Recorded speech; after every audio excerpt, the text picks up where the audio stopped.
Well, hello everyone. I have some leaves.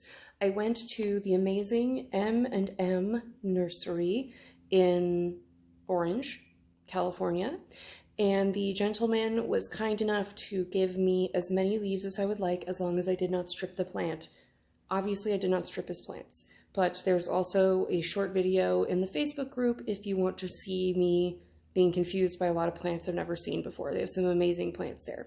But we have some great new leaves to do prints with, so let's do some prints for today's experiment. Okay, here's test one of the new leaf pile. I have these beautiful ferns. I have some, I think it's called fishtail palm. It probably is not. It's a palm. And this is on oak mordanted silk. Now that we know that alum is better, I'm going to try and go through most of this oak mordanted silk doing other stuff. What I also did, because I noticed that the silk does not like to necessarily have a very dark reaction unless there's a lot of iron in the dye blanket, is I took some cotton batting, pre-soaked it last night, and made it into an iron blanket all on its own that will cover the entire thing in one fell swoop. It won't be piecemeal, so it should be more even, and we will hope that gives us a better result. Okay, so this is what our batting dye blanket looks like. Hopefully it will give it more even iron coverage. I have no proof of that, and no one on the internet had tried this. This might be just a bad Erica idea, but we're going to try it. So there's one. Okay, here is the last of the alum mordanted silk, which I then dipped into the iron mordant to make sure we try to get the same print effect that we got the other day. And I have put as many varieties of weird leaf as will fit. The other ones are too big to fit, so we will have to think of something else to do with those before they wilt. But anyway, we're going to roll this one up with just a plastic barrier because it should react all by itself. Okay, for our next silk print, I got very brave and I dunked this in iron bath just a couple times. It was previously this color and it went that dark with like 3 little dunks, but I'm going to wrap this guy up. And we'll see if any of these weird tropical leaves and ferns that I got, and that's like a lupin, I think. But anyway, we will see if any of those print in a fun way. Experiments!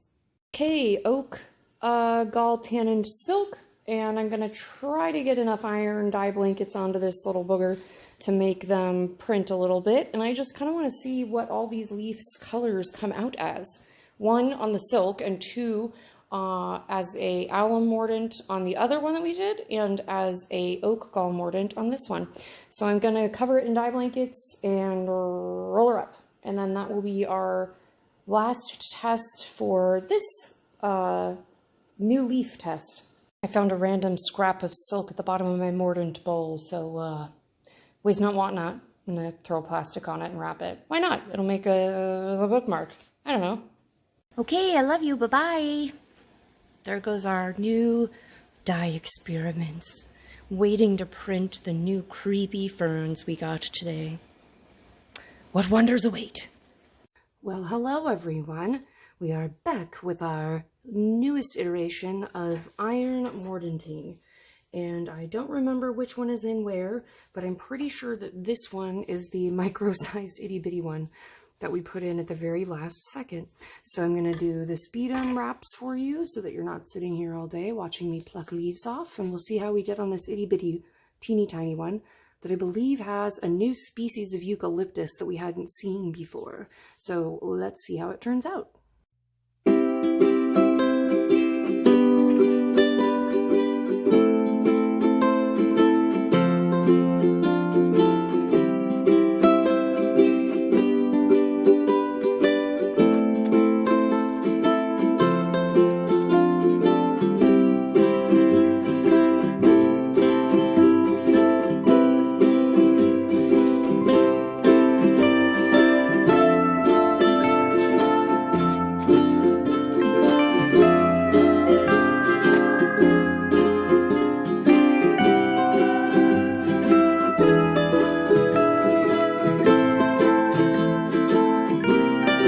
As you can see, this is the technique. This is what the lady is doing.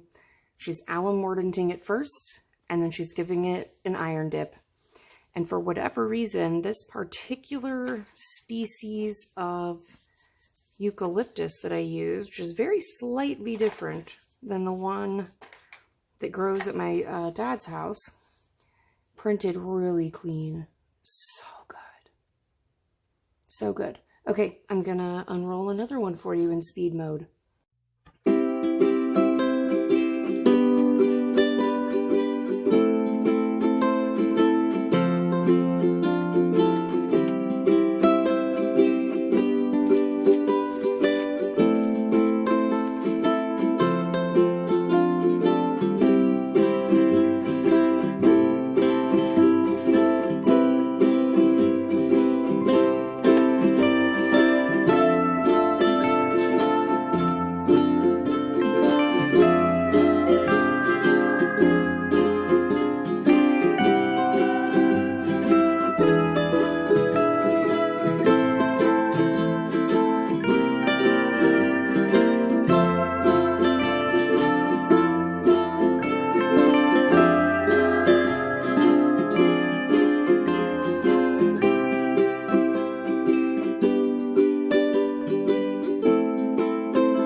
Look, this is our other alum mordanted and then dipped in iron pieces. And these are just ferns that I got from and ivy bits. Some of the ivies came out better than others. Look at how these ferns came out though. Magic. Even the back is magic. Magic! It looks like a fossil. So cool. And then this one, we found out that whatever that was did not print great, but whatever that was did. Very yellow. And again, a couple of the vines that were not variegated in color had better luck on this one. All right, let's do another.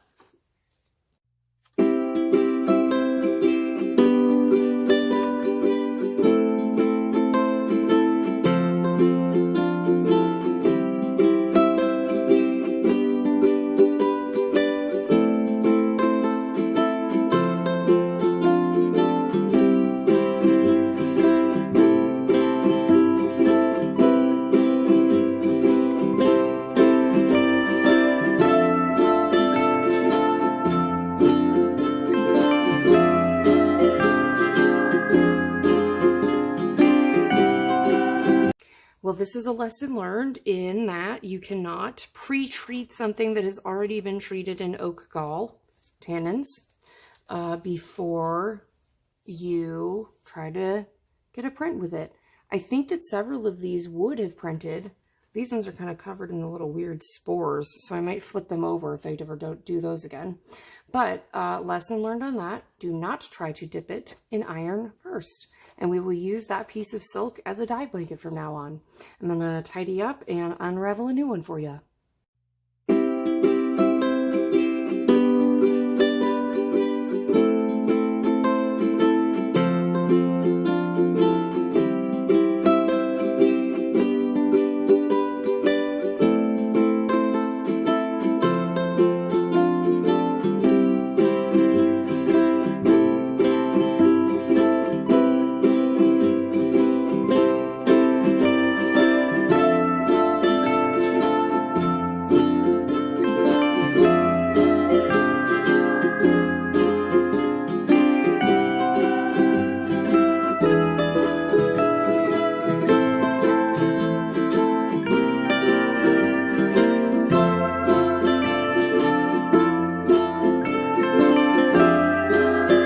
Okay, so we did a good job. This is a great resist. So what I'm learning is if you want to get a resist print, use oak gall tannin first and an iron dye blanket, because then it will resist and you'll get these very cool silhouettes of all kinds of weird plants.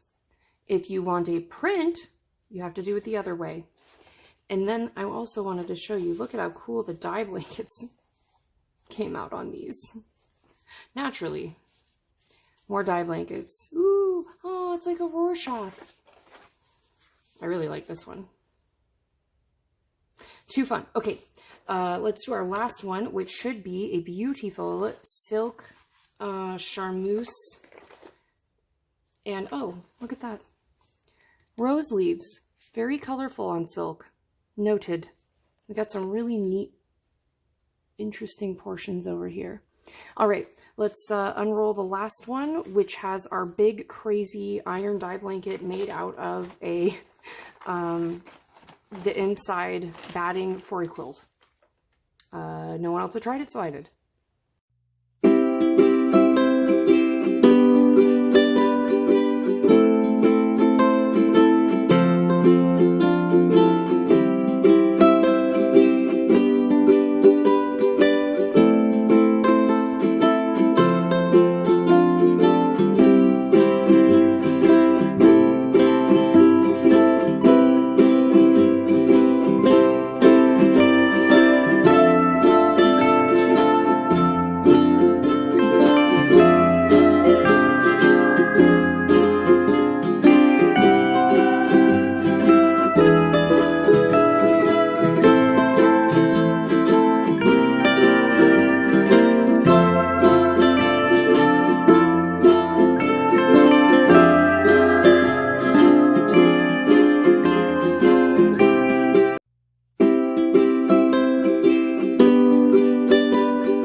That came out famously. Look at how the ferns printed. They're so beautiful. And this, I think, is from the, like, some of the dirt or pollen. This came out gorgeous. And also the dye blanket, or our iron carrier blanket, we'll call it, is unreal looking. Look at this. Look at this. What am I supposed to do with this? I can't frame cotton batting. I mean, I could. A little weird. Anyway, I'm going to get these all laundered up, and then we will see them when they are dry and beautiful. Not that they're not beautiful now, but they'll be more beautiful when they don't smell like a rotten dead plant. Interestingly, these plants smelled less than all of the other plants that I have been boiling for the last couple weeks. All right, well, if you're enjoying yourself, or if I have earned your subscription, please hit the like and subscribe button, and I will see you in a few minutes, instantly in your time, but it'll be a few hours for me because these take quite some time to dry, even in the heated drying area that I use for them. Alrighty, I'll see you in a little bit. Bye. Tell me this isn't bog chic. Look at the prints. Oh, so pretty, so ferny. Ooh. I'm having a lot of fun doing all these prints with you, so thank you for attending my weird experiments, and I really appreciate it. It's very helpful to me in my journey to have people also enjoy watching me go through my scientific process. Also, this stuff is soft. You should get some. Really soft. Very stimmy. A couple wrap-ups from our printing. It's actually the next day because these just took forever to dry. The humidity is very high in the house right now. But look how beautiful. So what I have surmised is that if you want to make silhouettes of leaves, do the oak gall tannins. If you want to make prints where you can see all of the bits of the plant, you want to do alum plus iron. That doesn't make these less beautiful. They're just two different techniques that we have now figured out.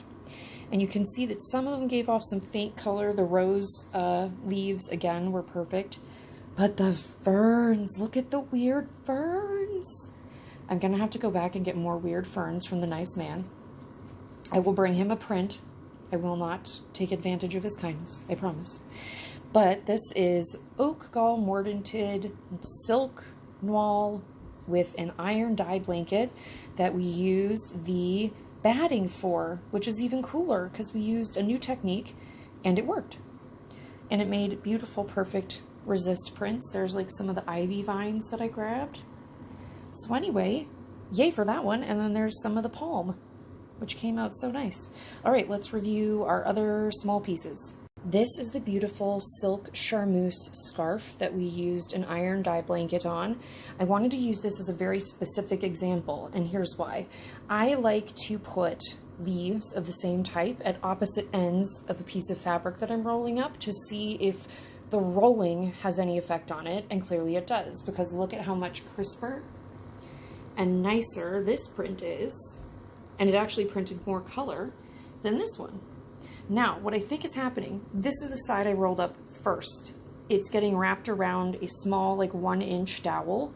And so the plant is not making as broad of a contact point with the dye blanket or itself or any of it. So it kind of just gets mushed a lot more heavily. By the time that it's all the way at this end of the roll is like 4 inches around. And so this is spread out over a much broader angle, if that makes sense. So it's spread out over an angle like this, rather than this side, which is spread out over an angle like that. So it's having to turn a lot more. This one's getting a much flatter print, as though we've got it more like it's being pressed between two plates, which other artists also do, is press things between plates. I don't have any iron plates to boil, and I don't think my husband wants me clattering around with iron plates in the kitchen, boiling them.